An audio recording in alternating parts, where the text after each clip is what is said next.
Buenas noches amigos, bienvenidos a Noches sin Tregua, aquí desde este espectacular restaurante Vino Mundo en Brasil de Mora. Pensemos en voz alta, hay gobiernos que trascienden, hay líderes que trascienden, que marcan historia y que son puntos de inflexión en una forma de hacer la política, en una forma de tomar decisiones. Este año 2014 representa el centenario de un gobierno que podemos llamar, sin ninguna duda, de inflexión, que fue el gobierno de don Alfredo González Flores allá en 1914. Un gobierno progresista, que en aquellos tiempos no se les llamaba así, y que hoy conocemos mejor el concepto, que cambia la forma de hacer política y que cambia la forma de hacer gestión desde el Estado. Creo que es prudente aquí en Noches sin Tregua hoy desarrollar un programa con dos historiadores al respecto sobre aquella administración que representó tanto y que sigue representando tanto como la de Alfredo González Flores. Ya regresamos.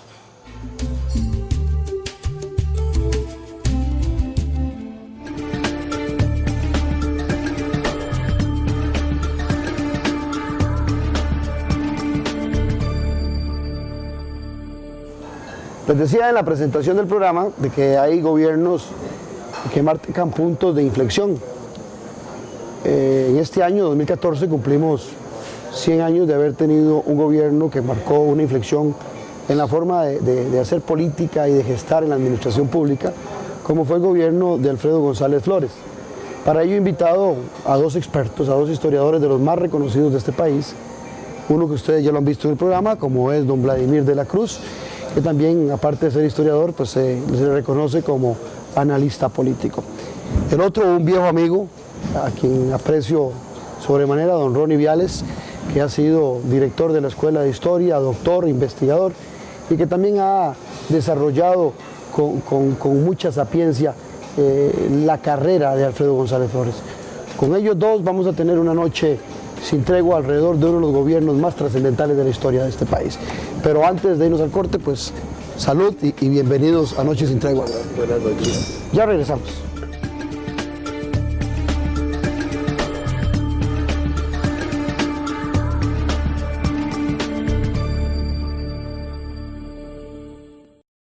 Obtenga las 24 horas del día asesoría para su pequeña y mediana empresa. Ingrese a la plataforma virtual www.costarricapymes.tv y obtenga asesoría de forma fácil y gratuita en temas como emprendedurismo, financiamiento y gestión empresarial. Recuerde, www.costarricapymes.tv. INA, una institución al servicio de las pymes. Somos Telecable Empresarial, su aliado en telecomunicaciones y conectividad. Le ofrecemos la red más estable y confiable de Internet por fibra óptica. Enlaces de datos por fibra óptica con capacidades de hasta 10 gigas. Telefonía fija empresarial con paquetes a su medida. Y un gran portafolio de soluciones bajo servicios administrados. Telecable Empresarial, las soluciones tecnológicas que más le convienen.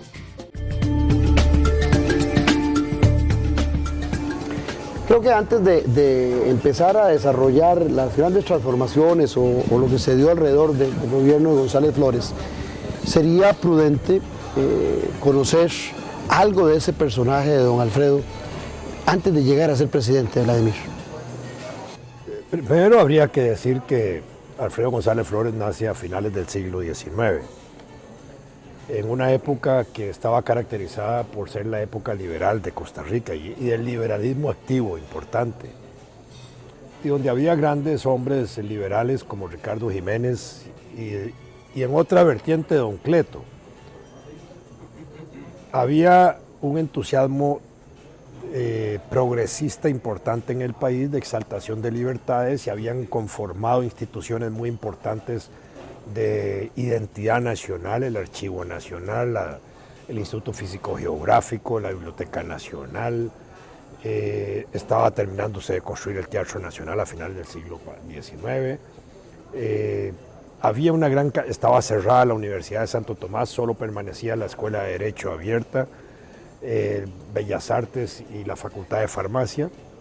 Había un movimiento ya organizado de tipo intelectual allí, donde a finales en la última década del siglo XIX había aparecido una intelectualidad que podríamos llamar contestataria, donde ya era inquieta, donde aparecen síntomas importantes de cuestionamiento a los partidos de la época. Entre ellos aparecen movimientos populares, el Partido de Obreros y Artesanos en 1886, el Partido Independiente Demócrata en 1893, ambos fundados por un extraordinario intelectual, último rector o presidente de la Universidad de Santo Tomás, Félix Arcadio Montero, que después fue envenenado, que ese partido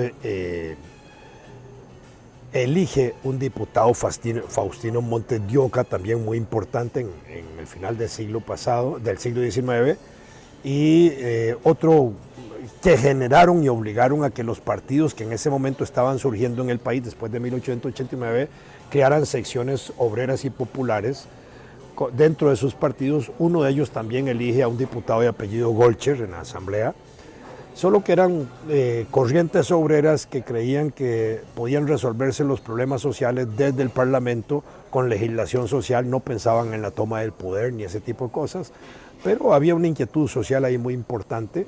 Esa es parte de ese ambiente, una escuela liberal. La influencia a finales del siglo XIX y principios del siglo XX también es transformadora en procesos educativos. Va a jugar un papel importante Brenes Mesén, incluso sobre Alfredo González en ese periodo de la escuela, porque se está discutiendo en Costa Rica las tesis evolucionistas. Hay un sentido científico significativo en ese momento. Hay la transformación urbana de San José, es extraordinaria. Se está construyendo el barrio Amón, el barrio Aranjuez, entre 1890 y 1912. Tenemos electricidad ya en Costa Rica, el Teatro Nacional se termina de construir con electricidad incorporada. Tenemos electricidad desde 1884 en San José, iluminación pública, 1896 la electricidad en Alajuela, Heredia y Cartago. Hay un desarrollo industrial muy importante en la última década del siglo XIX. Las empresas que eran pequeños talleres artesanales se transforman en medianas y grandes empresas. Las viejas organizaciones que habían surgido en la segunda mitad del siglo XIX, sociedades de obreros, de obreros artesanos, sociedades mutualistas, empiezan a transformarse en 1901 en sindicatos. Esa es la época en que Alfredo González Flores se está formando y está creciendo, y ya en 1900 está en la Escuela de Derecho.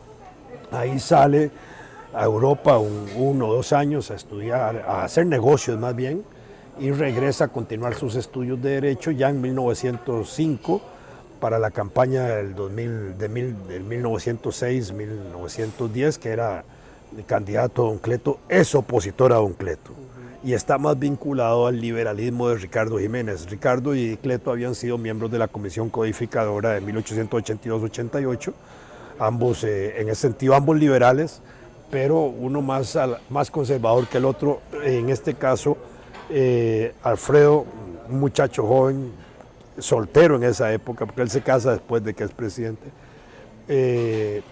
está más en las tesis de Ricardo Jiménez y se enfrenta a Cleto, y ahí empieza a hacer carrera política hasta que en 1910 es electo diputado, y ya en la campaña del 13 es candidato no es candidato, él en la elección del 14 fue electo ya como designado a la presidencia, lo cual podemos hablar en unos instantes, pero ese es más o menos el antecedente inmediato de él, en un ambiente cultural extraordinario, con una intelectualidad paralela donde están Joaquín García Monge, Carmen Lira, Omar Dengo, José María Celedón Brenes, los científicos Jiménez Rojas, que incluso tenían nexos con el anarquismo internacional, etcétera. Era una sociedad verdaderamente polémica, interesada. Costa Rica recibía intelectuales como Manuel Ugarte, recibía intelectuales de trayectoria continental, que eran de carácter socialista, obrerista, etcétera. Se invita a Pablo Iglesias a venir a Costa Rica, el gran dirigente sindical de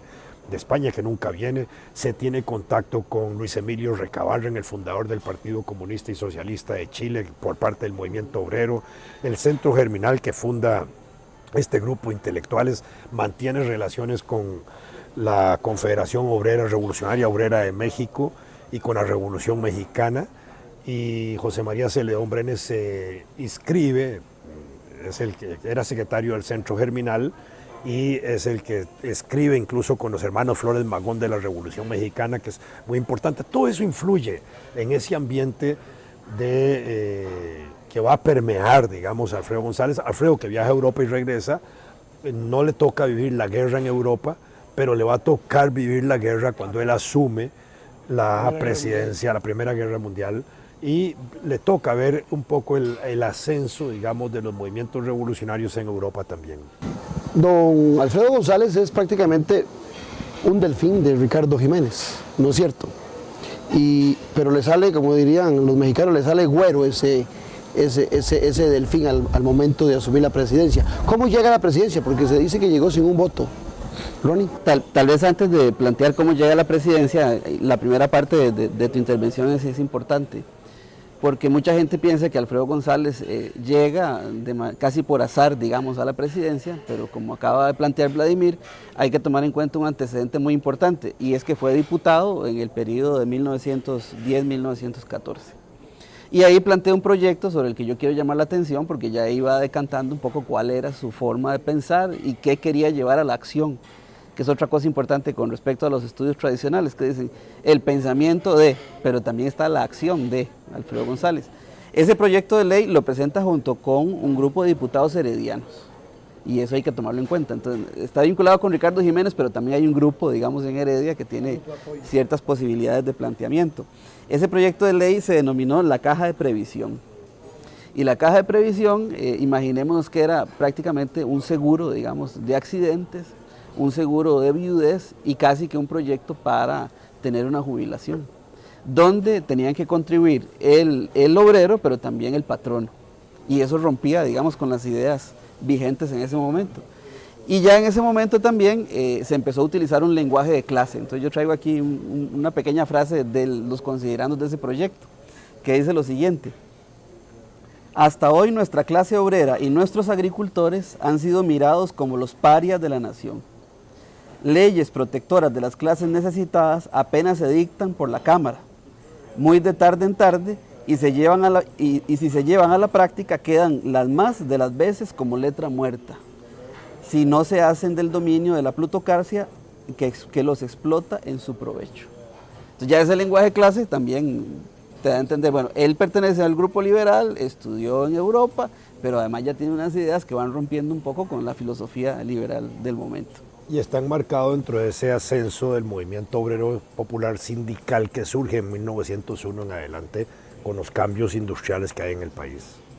Yo te preguntaba más bien también sobre cómo llega, porque no tiene ni un solo voto y ya está aprobada, si mal no entiendo, una forma de hacer elecciones y hay candidatos, y sin embargo Alfredo González Flores es electo por la asamblea y no por el voto. No, tal vez es importante, digamos, decirle a quienes nos ven y escuchan que desde 1889 se establece un sistema de partidos políticos en Costa Rica que no existía en la época anterior y que todavía existía el voto indirecto y el voto público y no votaban las mujeres, ¿verdad? Entonces, pero ya el método de escoger candidatos se hacía a través de partidos políticos. Ya eso estaba establecido desde esa época, entonces él está ahí en ese proceso. Las elecciones del 13, en medio de ese ambiente y con la ley electoral del 13, porque se aprueba una ley electoral en el 13, se crea un método por el cual se elegía el presidente por un lado y los actuales vicepresidentes que se llamaban designados los nombraba la Asamblea Legislativa en esa época llamado Congreso, y se nombraban 3. En la elección del 13 participaron 3 partidos políticos con 3 candidatos y todos eran notables personajes de la vida pública. Uno, Rafael Iglesias, que había sido 2 veces presidente de la República de manera continua entre 1894 y 2002, que era un hombre conservador políticamente hablando. Máximo Fernández, que era, digamos, el revolucionario republicano, varias veces candidato gran líder liberal, y el otro era el doctor Carlos Durán, un hombre brillante, intelectual, médico, destacadísimo, que transitoriamente había ocupado la presidencia de la República.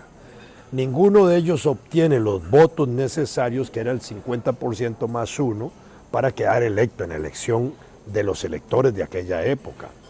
En ese momento, el Congreso era el que conocía los resultados electorales, porque lo que había como tribunal electoral, organismo que manejaba las elecciones, presentaba un informe de resultado al Congreso y sobre eso se tomaba la decisión, pero la decisión de nombrar o de declarar presidente la tenía el Congreso, podía aceptar o no el informe que se le entregaba, esa es una potestad legislativa, de manera que cuando se presenta el informe donde ninguno de los candidatos tiene la mayoría y además, como tienen que hacer una votación entre ellos, optan uno de ellos de retirarse y negociar para que nombren los designados y sobre los designados la posibilidad de llamar a uno de ellos. Entonces se retira el otro y ante el otro el Congreso opta en esa medida por nombrar los 3 designados, que nombra en primer lugar a Alfredo González Flores, en segundo lugar a su padre, Domingo González Pérez, y otro designado.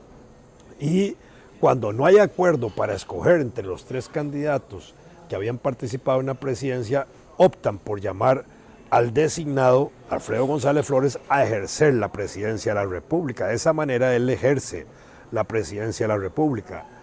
Se ha planteado una discusión alrededor de eso, sobre si era ilegal o no ilegal, no era legítima, eso lo podía hacer el Congreso. Si se metió por la ventana, por la chimenea, ese es otro problema, pero era parte...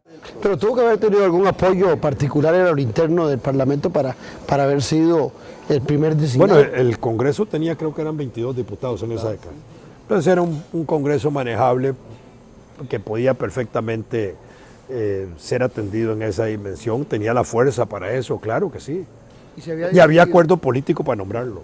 Y además, como estábamos diciendo, ya era conocido, digamos, por su labor en el Congreso. Y otra cosa importante es que en un primer momento, pues, es parte de un grupo, o sea, no es que le está planteando un partido alternativo, ni está planteando porque no participó en la campaña. Es parte de los liberales, incluso es socio del bufete de Máximo Fernández. Entonces era parte de la crema innata política de la época. O sea, las diferencias, se crean los partidos, el sistema de partidos políticos, todos los partidos son prácticamente liberales. Las diferencias eran de tonalidades. De tonalidades, incluso Eugenio Rodríguez, cuando analiza a los liberales de Costa Rica, dice que es tan confuso a veces por hablar de liberales, que a veces hay liberales que se dicen liberales que son conservadores, y hay conservadores que se dicen conservadores que son liberales, porque era así, el conjunto era liberal. Aquí no hubo conservadores al estilo centroamericano o latinoamericano, ¿verdad? Y digamos, si lo traemos al lenguaje político contemporáneo, digamos, estaban más o menos de acuerdo en los objetivos, ¿verdad?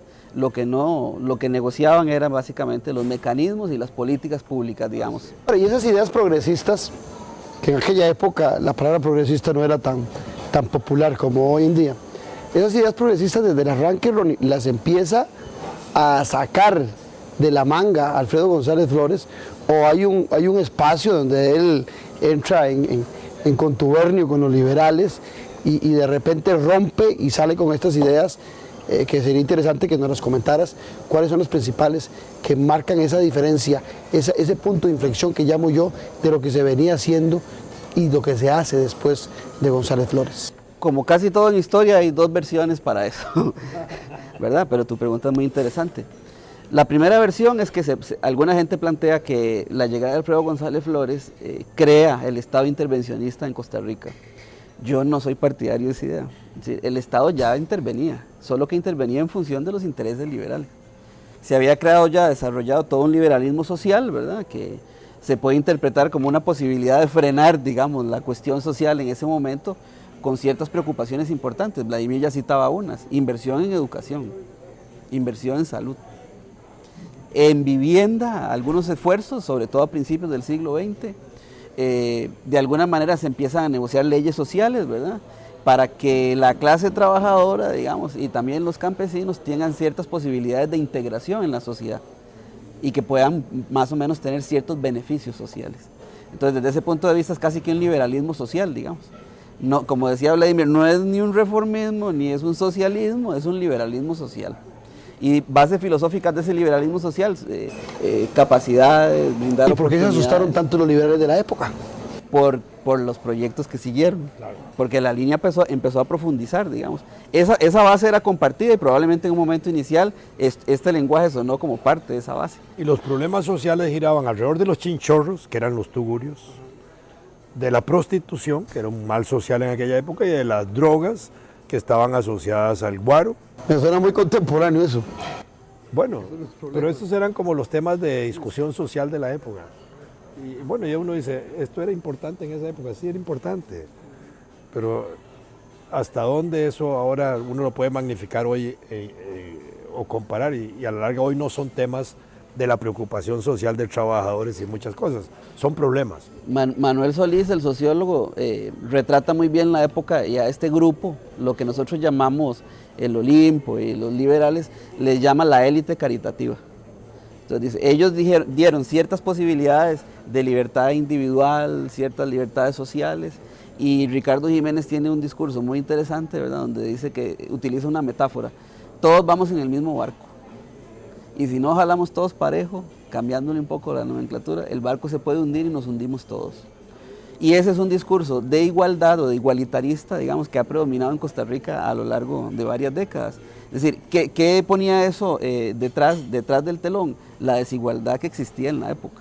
Entonces, son ciertas posibilidades, digamos, sociales, a la par de una gran desigualdad, digamos, que empieza a preocupar a Alfredo González Flores. Y ahí él rompe, desde mi perspectiva, con ese grupo, digamos, y con esas ideas que estaban ahí vigentes. Y había en ese un momento. antiimperialismo nacionalista que empezaba a surgir desde 1909 con Ernesto Romoser y con Ricardo Jiménez, que ya diputado del 6 al 10 hace discursos antiimperialistas muy fuertes.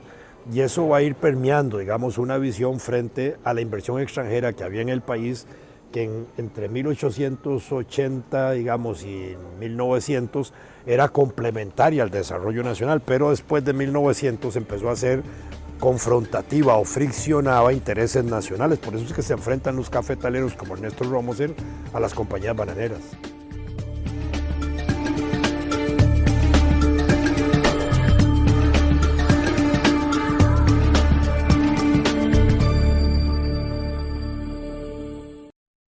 Lávese las manos con frecuencia. Quien se lava las manos al menos 5 veces por día reduce a la mitad las enfermedades respiratorias. No basta con hacerse un lavado rápido. Use jabón antibacterial. Restriegue entre los dedos y enjuague con abundante agua. Lávese debajo de las uñas todas las noches. Ese lugar es el escondite perfecto para los gérmenes y el 75% de la mugre está ahí.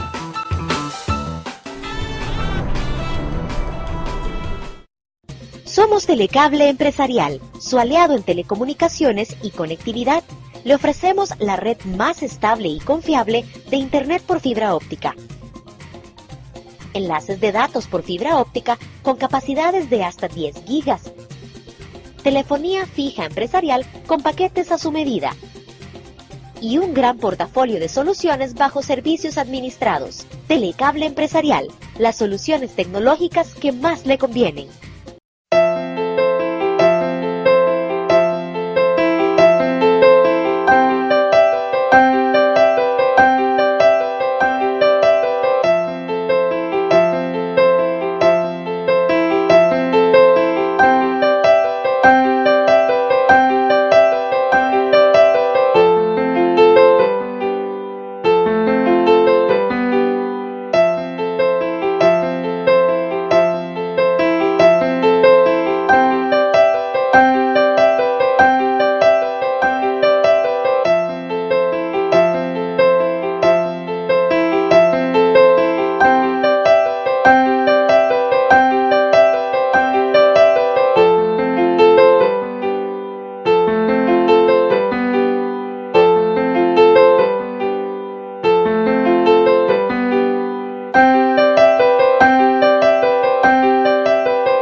Vinomundo es un lugar creado para fomentar y cultivar La cultura del vino.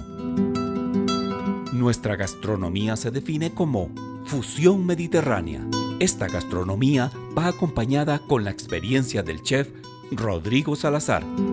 Es un sitio único en el país, el cual posee la infraestructura que asemeja la arquitectura clásica europea, la cual nos transporta a un mundo vinícola. Cuenta con varios ambientes para disfrutar, en los cuales cada momento será único.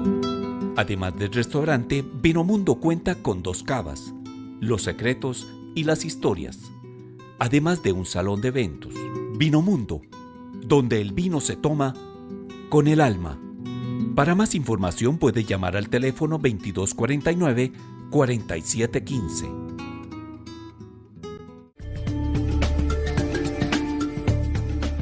Ahora, don Alfredo González Flores no podía haber llegado a hacer esas transformaciones que se plantea si no tiene apoyo en el Parlamento y si no tiene un gabinete importante.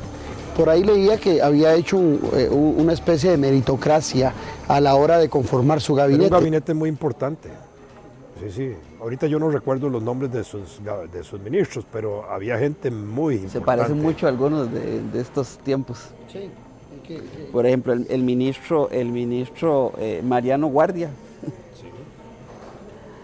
pidió una ley especial para tomar acciones, sobre todo en función del impacto de la crisis de la Primera Guerra Mundial.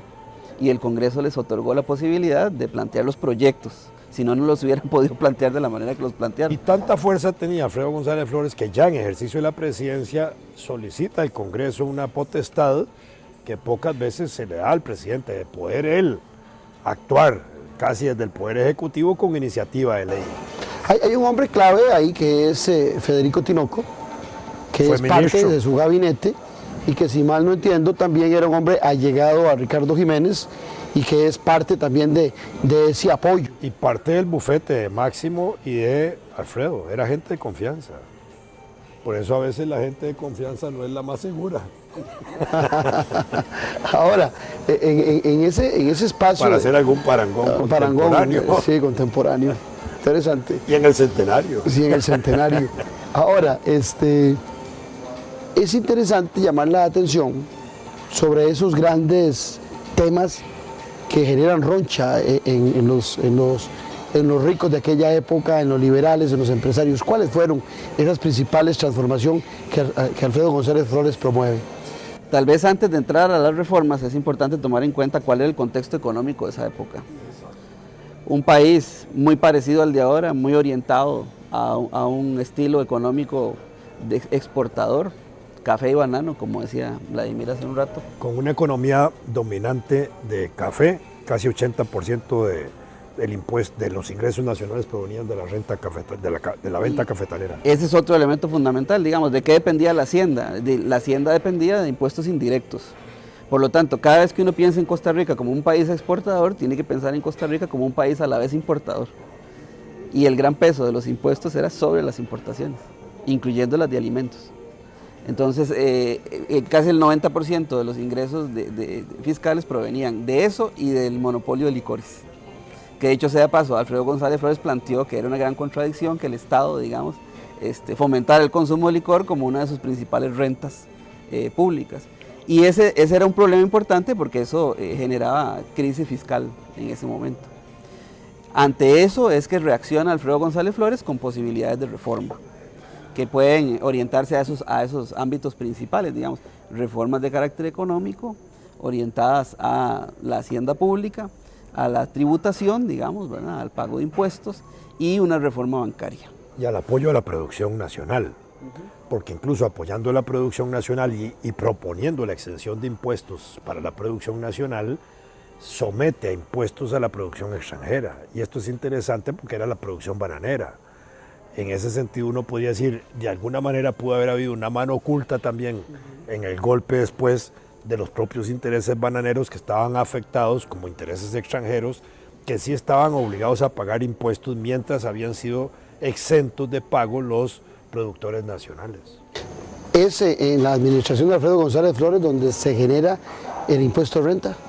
Sí, que conocemos hoy en día. se establece. Ahí se establece. Ahí se establece y luego desaparece, y luego se vuelve a establecer hasta la década del 40, de 1940. Desaparece después del golpe. Con el golpe, Con el golpe. claro. Porque hay una nueva Es constitución. una reacción. Es decir, al final de cuentas, ¿qué influye, digamos?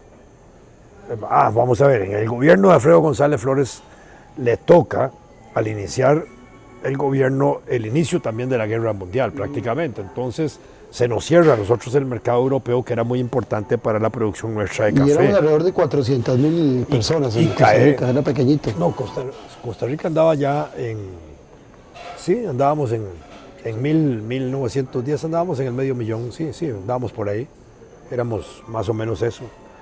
En 1890 éramos 340.000 de acuerdo al censo de 1890. Entonces, digamos que en 10 o 12 años, 20 años después andábamos en el medio millón, 600.000 personas, sí. Acordemos que al millón de habitantes llegamos en 1956, ¿verdad? Es el lapso. Más bien esa época fue como de poca producción y luego el boom natalicia hasta el millón, nuestra. sí. Los costarricenses no se preocupaban mucho por esos problemas nocturnos. Y vamos a tener en la administración de González Flores el primer banco estatal también. Perdón, entonces para volver a ubicar eso, entonces la crisis de la guerra hace caer el ingreso nacional y obliga a que el gobierno de Alfredo González Flores empiece a pensar cómo recaudar impuestos, cómo recaudar fondos para mantener los gastos. Entonces le permiten a él tener una libertad muy amplia como presidente para impulsar leyes y por otro lado él impulsa por propia iniciativa una serie de medidas importantes, entre otras, por ejemplo, prohíbe la exportación del oro y la plata, que en esa época las compañías mineras establecidas en Costa Rica eran extranjeras, que habían sido casi una consecuencia del establecimiento del ferrocarril y del Tratado Soto-Kit. Y por el patrón oro, digamos que la gente iba a empezar a exportar el oro Que lo ante prohíbe. la devaluación. Prohíbe la exportación del oro y prohíbe la convertibilidad. Es decir, que el billete que uno podía llevar al banco a cambiar en onzas de oro se prohíbe también para poder tener reservas. Eso empieza a tocar intereses. Desde 1909 hasta 1919, durante toda esa década, los Estados Unidos impulsa la idea de transformar las guardias nacionales existentes en ejércitos y los viejos ejércitos en guardias nacionales, como sucedió en toda Centroamérica y el Caribe. En Costa Rica hubo un proyecto similar y Alfredo González Flores se opone a eso, con lo cual se enfrenta a los intereses militares extranjeros y a los nacionales que querían fortalecer y modernizar el ejército nacional nuestro. Se enfrenta por el impuesto de la renta a los ricos, porque establece un impuesto de rentas y otros, eran 3 o 4 denominaciones que había que afectaba en ese sentido, de manera tributaria, incluso hasta con un eslogan muy popular, que el rico pague como rico y el pobre como pobre. ¿En serio la fecha? Claro.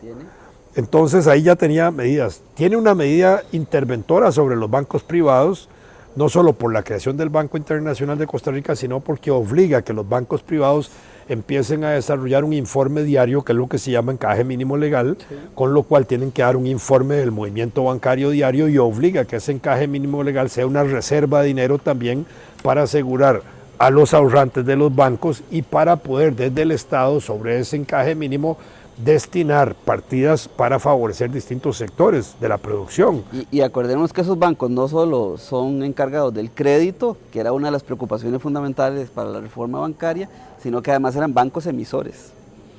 Es decir, eran 4 bancos, ¿verdad? El Banco de Costa Rica, el Banco Anglo Costarricense, el Banco Comercial de Costa Rica y el Banco Mercantil. Y él empieza a plantear, tal y como lo había visto en otros países, que debería haber, que la emisión de moneda debería ser una potestad del Estado. O sea, implícitamente está la creación de un primer banco, pero también del Banco Central. En la filosofía está apareciendo. Es un antecedente cuando crea el Banco Internacional de Costa Rica. Y la otra preocupación era el crédito hipotecario. Muy que importante. Ya desde que era diputado había empezado a plantear que los productores no tenían posibilidades de crédito y si las tenían era casi que en términos usurarios, digamos, un interés del 12%.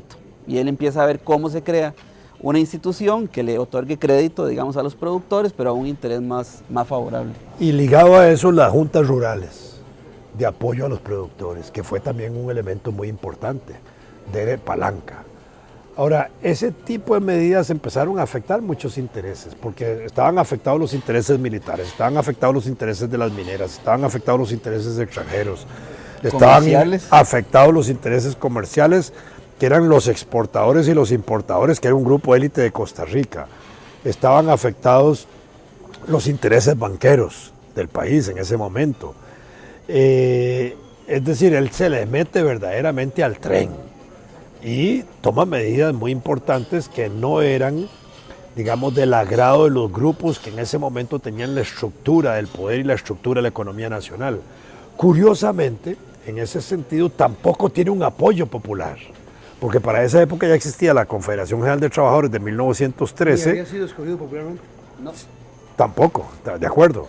Y el movimiento obrero durante el periodo de Alfredo González Flores no tiene manifestaciones de apoyo a las reformas que él se está dando. ¿Por qué? Porque en la prensa empiezan a atacarlo constantemente, incluso desarrolla un periódico propio, impulsa un periódico, y sin embargo eso enfrenta a los otros sectores empresariales que no eran empresariales como hoy de la prensa, pero enfrenta a tener un periódico de Estado, digámoslo así, donde empiezan a hacer una campaña feroz de desacreditación contra Alfredo González Flores, y los sectores populares, a pesar de que tenían grandes intelectuales y con una visión extraordinaria, ellos no tienen la claridad para entender el significado profundo de las reformas que se estaban impulsando.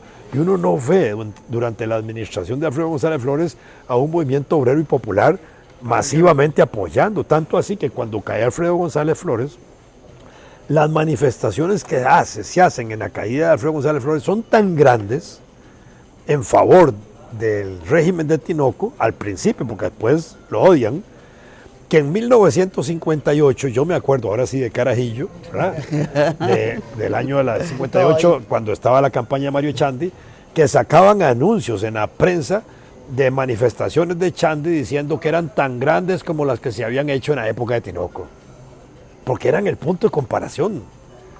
Y uno dice, pero ¿cómo es esto? Ya cuando era un tanto contradictorio, porque era un hombre que había llegado a luchar por los intereses de los más desvalidos. Por eso, cuando uno se vuelve un profesional de la historia en este campo nosotros, y ahí uno dice, pues ¿cómo es esto tan raro? ¿Cómo es que no tiene el apoyo popular? Y es que había tal desinformación sobre él que golpeaba. Y hay un elemento interesante que se puede analizar desde la perspectiva política, y es que toda esta reforma no es una reforma, son un conjunto de reformas que tocan los sectores que habíamos dicho, pero la segunda característica es que son vías rápidas, o sea, son reformas rápidas. Por la facultad que tenía el presidente de hacer leyes. Es como que ahora nos imagináramos que de repente esta era facultad. Algo al estilo de la ley habilitante que hay en Venezuela, que le permite al presidente proponer proyectos de ley y hacerlos y ejecutarlos. Y la evolución del liberalismo fue una evolución, digamos, que inició en el siglo XIX, pero era de lento recorrido, o sea, era como una transformación importante. Y ante esas leyes, para ilustrarnos, que dictaba el presidente, no había posibilidades de que el Parlamento las boicoteara o diera veto. No, por una razón importante, porque en 1915 hubo elecciones de medio periodo de diputados, y ahí fortalece la presencia, digamos, gobiernista. Y al fortalecer la presencia gobernista tiene una mayoría parlamentaria importante. Entonces tenía apoyo legislativo para toda su reforma. A eso se metió la ley de quiebras y otras leyes similares. Y la ley de prendas agrarias, prendas industriales, una serie de medidas que impulsa Alfredo González Flores, que fueron verdaderamente importantes en ese sentido para dirigir. Y yo diría que con Alfredo González Flores se inician las reformas de Estado. No tanto el concepto de intervencionismo estatal, sino la política reformista de Estado importante. Porque a veces tenemos esa idea con la época de Calderón Guardia o con Figueres. No. El reformismo estatal empieza con Alfredo González Flores. Y eso marca que hay diferentes reformismos en la historia de Costa Rica. Correcto. El primero que estamos viendo fue el reformismo liberal de las reformas liberales del siglo XIX, donde uno de sus principales elementos fue garantizar la propiedad privada. Y las leyes, que te las voy a plantear por lo menos para que quede claro, también tocan la propiedad privada. Y eso es otro de los elementos importantes de reacción desde arriba, ¿verdad? La reforma al sistema tributario, digamos, empezó en 1915, pero hay un conjunto de leyes que Eugenio Rodríguez dice que finalmente son simbólicas, porque como después no quedaron vigentes la mayoría, ¿verdad? Pero tienen ese peso simbólico importante. Se creó la oficina de catastro. Se planteó la Ley General de Impuestos Perdón, la Directos. oficina de catastro tenía una importancia estratégica porque permitía medir propiedades y sobre eso cobrar impuestos. Claro, porque antes no existía. También se creó una ley sobre la contribución territorial y un impuesto sobre las tierras incultas porque estaban convencidos de que había latifundio, acaparamiento improductivo de la tierra. Una ley de impuestos sobre la renta y una ley que se llamaba la Ley de Contribución para Obras Públicas de Interés Especial. Esto quiere decir que si tu propiedad estaba cerca de un lugar donde construían una carretera, uno tenía que aportar en función de su propiedad.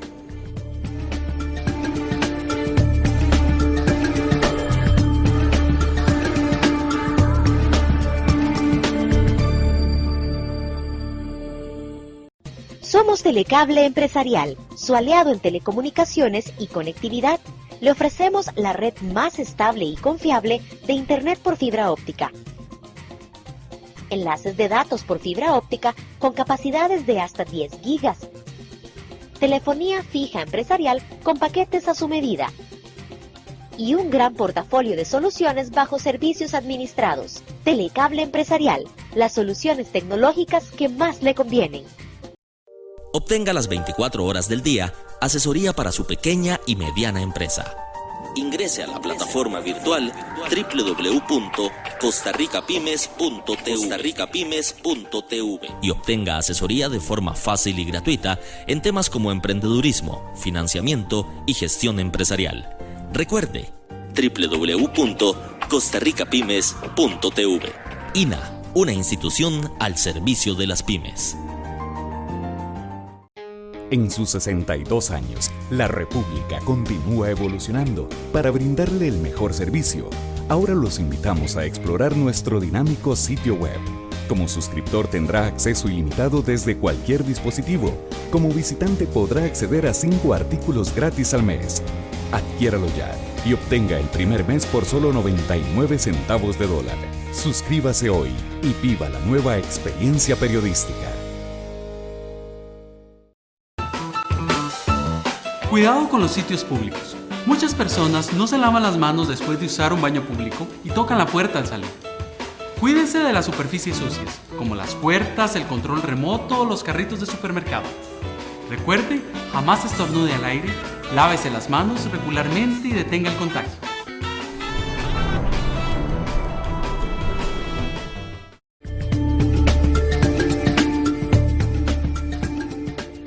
Quizás el elemento, digamos, antipopular de Alfredo González Flores fue, en cierta manera, que se vio obligado a reducir salarios. Y los salarios los escalonó en una reducción del 15 al 30%. No fue parejo para todo el mundo, fue un escalonamiento. Y segundo, un pago en 2 giros. Un giro que pagaba 2/3 por un lado y 1/3, las tercerillas, que se llamaban así, que eran una especie de bono cambiable posteriormente, en términos de ganar algún interés. Esas tercerillas permitieron después que alguna gente muy importante en la vida posterior del país aprovechara comprando las tercerillas al precio de hambre de la gente y las cambiara multiplicadas por los intereses que pagaban, ¿verdad? Y así se fortalecieron algunas fortunas que todavía llegan hasta nuestros días desde esa época. Creó un impuesto a las utilidades de los bancos. Entonces, imagínate la dimensión que eso puede tener, un impuesto. Y otro elemento importante fue una ley de seguro mercantil también, ¿verdad? También, sí, exactamente. O sea, eso fue una cantidad enorme de leyes también eran importantes. seguros privados los existentes. Y otro detalle interesante que tiene que ver con los intereses extranjeros, lo que hoy llamaríamos la inversión extranjera directa, ¿verdad? Fue que vetó el contrato Pinto-Greulich, que quería establecer la explotación del petróleo en Costa Rica por parte de una compañía Sí. Y por ahí leí también que le dice no, ahora que vos decías, hablabas de Minor Kid, le dice no a Minor Kid, a un monopolio que quería establecer sobre el recurso hídrico también. O sea, yo lo que encuentro es una riqueza temática en esta administración, que es de 3 años exactos o es un poco menos.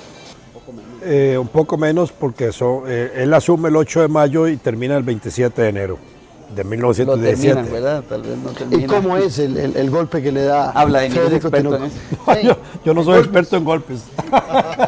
Pero antes de que él nos dé ese detalle, hay una cosa importante que es la preocupación de Alfredo González Flores por la carga tributaria. Entonces, él le explica a esos sectores que supuestamente no, yo diría ahorita supuestamente no lo apoyan, que el gran problema es que los ricos finalmente están pagando una carga tributaria del 3% sobre sus ingresos y los pobres un 15% sobre sus ingresos. Y establece lo que hoy diríamos una base imponible, ¿verdad? Él dice, la gente que gane menos, tenga un ingreso de menos de 1.200 colones queda exenta del pago y los que estén por encima deben pagar un impuesto sobre la renta proporcional a sus Que es ingresos. igual a la relación que hay hoy que dicen que el impuesto nacional se recauda por impuestos indirectos que pagamos todos los costarricenses casi un 80-85% y solo un 15% es directo al capital. Entonces la proporción comparativamente es similar. parecida. Ahora, ¿cómo fue el golpe de Estado? Porque dice que no hubo una bala, no hubo sangre. O sea, ya se veía venir. Bueno, porque se había creado un ambiente de inconformidad muy grande hacia su gobierno, empezaban a producirse esas reacciones antigobiernistas que son propias de gobierno, en que se van tomando medidas de esta naturaleza y afectan muchos intereses, y entre ellos los sectores de los asalariados, donde el Estado ya jugaba un papel importante como un captador de trabajo, y sobre eso crean el ambiente suficiente para dar el golpe, pero están mezclados los intereses afectados. Yo creo que hay que tener claro que el problema no es solo un problema popular, sino el problema de las mineras, el problema de los bancos, el problema de los capitalistas, el problema de los intereses militares, el problema del petróleo, el problema de la deuda. El de la deuda, Interna y externa. que además se suspende porque él paraliza el pago de la deuda. Sí, claro, es una cosa interesante. Entonces, sobre eso es que se mueven todos los factores para crear un ambiente de inconformidad y desprestigio a su gobierno, de tal modo que cuando utilizan a Federico Tinoco, su secretario de Guerra y Marina, su ministro de Seguridad actual, para decirlo así, para dar el golpe, la gente va a reaccionar positivamente contra... ¿Y quién autoriza a Federico Tinoco? ¿Cómo quién autoriza? Vos decís que cuando le autorizan a Federico Tinoco para dar el golpe de Estado son todos estos grupos. Estos grupos confabulados, obviamente, que se prestan ¿Y a no eso. podría haber en aquel momento alguna influencia extranjera también? Porque si él se opone al pago de la deuda externa, no pudo haber habido interferencia. Bueno, los intereses extranjeros estaban representados por las bananeras, por las mineras, por el petróleo, por los militares, donde había un interés de transformar el ejército nacional en un nuevo ejército nacional, cuyo proyecto era crear una Guardia Nacional, al estilo como se creó la de Nicaragua, la de Haití, la de Cuba, etc.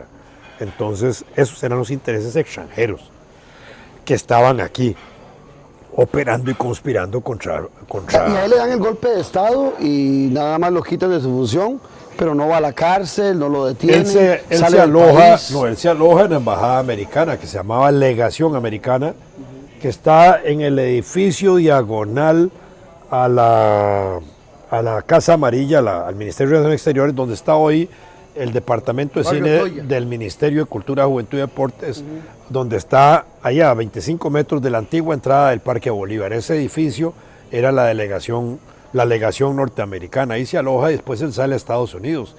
Y en Estados Unidos conspira, digámoslo así, Alfredo, para que el gobierno norteamericano no reconozca a Tinoco. Porque en esa Inclusive época fue una reunión con el presidente Wilson, ¿verdad? logra entrevistarse con Wilson, y en esa época los Estados Unidos tenía la tesis de no reconocimiento de ese tipo de gobiernos. Entonces logra que el gobierno de Wilson no reconozca a González Flores y además envía a Wilson a Tinoco, envía naves militares a amenazar la soberanía interna de Costa Rica. Eso se lo han cobrado también a Alfredo González Flores, porque era parte de esa situación y evita que Costa Rica también sea admitida en la Liga de las Naciones que se estaba fundando en 1919. Tenía un lobby fuerte. Sí, claro. Tenía un lobby fuerte. El grupo dominante también empezó a plantear que las elecciones de medio periodo para diputados, ¿verdad? Que Alfredo González Flores había buscado una base de apoyo en el Congreso, que empezó a plantear que no habían sido lo más transparentes que se esperaba, etc. Y la prensa empezó a jugar también un papel contra el gobierno de Alfredo González Flores, donde se exacerbaba, digamos, la problemática y no tanto las alternativas de solución que se estaban planteando. Y como vos preguntabas, bueno, ¿y cómo se frenó todo eso? No todo, digamos, pero cómo se frenó todo el plan de reforma global, emitiendo una constitución, que fue la constitución de 1917, ¿verdad? Donde no se incorporaron las leyes de las que hablamos hace un rato. Y en esa constitución del 17, sin embargo, se aprueba el artículo 10, que es un artículo muy importante que se puede considerar el antecedente de las reformas sociales del 40, porque es el artículo que establece la obligación del Estado de establecer seguros sociales, seguros de prevención, enfermedades, etc. Es una cosa muy importante. Y eso hace también que el gobierno de Tinoco tenga dos etapas, una etapa de golpe militar, de facto, un gobierno de facto, y una etapa constitucional, donde él pasa a ser presidente de la República por la etapa constitucional que es. Y en el ejercicio, digamos, de la redacción de la Constitución participaron intelectuales muy importantes del país, expresidentes y todo. Y alrededor de Tinoco hubo gente también que estuvo, digamos, muy cercana a ciertas cosas, hasta Joaquín García Monge, estuvieron ahí. Entonces uno dice, ¿esta cosa cómo es? Arroz con mango. Sí, y al mismo tiempo Joaquín García Monge en 1919 está representando al movimiento obrero en la constitución de la Confederación Obrera Panamericana en Laredo, en Estados Unidos. Entonces ahí... Y uno podría hacer ya, se nos va el tiempo, pero uno podría hacer una referencia de esos momentos históricos, de esos cambios históricos con la realidad actual. Ya, Ronnie, ya eso le toca a Ronnie. Ajá. Yo sé cuál va a ser la última pregunta. ¿Ya? ¿Cuál es? Esa, que acabas de decir. Sí, ¿sabes? ¿Puede hacer una referencia de esa época, de hace 100 años en la actualidad, Vladimir? Digamos que no vivimos una crisis económica como la del 14, en el sentido de que no hay una guerra mundial, aunque sí tenemos un escenario de guerra, porque nosotros hemos perdido la perspectiva de lo que es una guerra mundial, que pensamos que la guerra mundial es la concentración de ejércitos al estilo de 1914 o de 1939-45. Pero tuvimos una tercera guerra mundial entre 1945 y 1989, Sin el calor de las balas. cuando se liberaron más de 150 países del colonialismo mundial en medio de 146 conflictos militares de movimientos de liberación nacional que provocaron el doble de los muertos de la Primera Guerra Mundial, porque la Primera Guerra Mundial tuvo 14 millones y en este periodo hubo 28 millones de muertos, y la mitad de la Segunda Guerra Mundial, que fueron 52 millones. Entonces, cuando hemos tenido en estos últimos años tal magnitud de bajas desde el punto de vista social, tuvimos una guerra mundial y no nos dimos cuenta. Hoy vivimos un escenario de guerras, después de la desintegración del mundo socialista en Europa y en Medio Oriente, que uno dice, bueno, podría haber, no tenemos la crisis que eso provocó para nosotros en aquella época. En ese sentido yo no compararía, pero digamos que podrían haber elementos que podrían ser comparables en términos ahora internos de protesta popular. Hasta hoy, que yo recuerde, ningún gobierno ha iniciado en medio de una huelga y ningún gobierno ha iniciado en una campaña electoral con huelgas como la que ha habido recientemente, no solo de maestros, de municipalidades, movilizaciones de distintos tipos. Entonces uno encuentra un ambiente ahí que es diferente. Uno podría pensar que la situación de crisis que podría haber interna en el país alrededor del problema del dólar, de la inflación, de si vamos a 2 dígitos o a 1 dígito, etcétera, el problema de los salarios, la inconformidad que hay de que 300,000 personas no reciben el salario mínimo, otro tanto parecido no recibe el apoyo de sus patronos pagando la caja del Seguro Social. Eso no ha explotado todavía. El problema de la vivienda, igual que los chinchorros de la época, sigue siendo grave y hay una demanda de eso en este momento. El problema agrario sigue siendo importante. El problema de la producción nacional, ahora sí, de los productores nacionales es grave. Está el problema de los arroceros, está el problema de los frijoleros. El actual gobierno de don Guillermo Solís está planteando justamente fortalecer el sector productivo frente a la inversión extranjera, incluso sin salirnos de los tratados, ver cómo potenciamos más ese elemento. Sí, hombre, me deja 30 segundos, entonces también yo ya venía preparado para la pregunta. Pero, digamos, uno puede notar todo lo que Vladimir ha planteado, pero hay como dos grandes tendencias que están prácticamente reflejadas en el presente. Uno es, digamos, la tendencia a la corporativización, digamos, del Estado, porque el Estado ha tenido su papel a lo largo de la historia de Costa Rica. ¿Qué intereses son los que básicamente están ahí representados? A la par de la otra tendencia que busca integrar a la sociedad mediante derechos laborales. Si uno logra amalgamar esas dos tendencias, logra, digamos, un pacto. Y la CEPAL, en su último informe ahora en Lima, está planteando que América Latina, la forma que tiene de disminuir la desigualdad es logrando un pacto. Costa Rica tiene una tradición de pactos que tiene que ser estudiada y detallada para comprender esta situación. Y uno de los elementos básicos de aquella época fue el germen del sistema bancario nacional en ese momento. Hoy convivimos, digamos, pero bueno, es el debate de la banca de desarrollo. Entonces, el debate de la banca de desarrollo es otro de los retos, digamos, importantes del actual gobierno y del país, digamos, en ese sentido. ¿Qué vamos a entender por banca de desarrollo en este momento? ¿Qué se entendió en aquel momento? Algunos dicen que es que Alfredo González Flores fue un estadista incomprendido. Yo creo que fue muy bien comprendido y precisamente eso fue lo que llevó a que lo quitaran, ¿verdad? Pero no solo eso, en torno a la banca por el encaje mínimo legal está obligada a hacer una reserva y el gobierno puede disponer de esa reserva para dirigir esos fondos a los sectores productivos agrarios.